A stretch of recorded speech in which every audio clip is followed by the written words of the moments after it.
Shona, now these figures, of course, are for the start of the year, but they do make sobering reading. Just how bad is the picture that's painted of the Eurozone?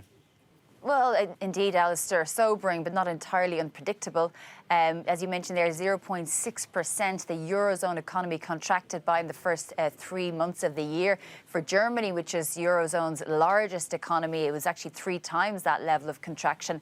Overall, the European economy, the ones outside the Eurozone, it's 0.4%.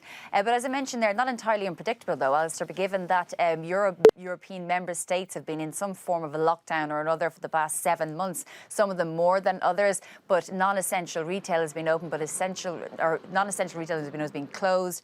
Service industry has largely been closed. Bars, restaurants, tourism, travel, all of those really important industries for certain member states have been shuttered.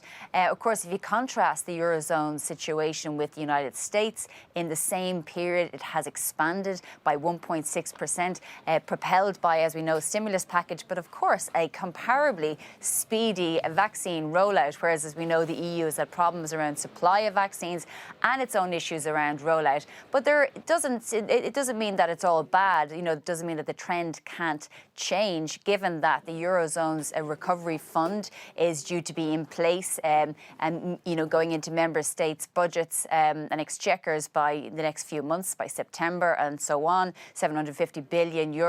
And on top of that, we know that there is a strong acceleration in the rollout of vaccines across member states, and of course the supply of vaccines, which means that the countries, all of those industries can start reopening. We've had discussions around the green vaccine pass, meaning people can start to travel around the EU and third countries soon once they're vaccinated. So there is a strong level of optimism for the latter part of the year.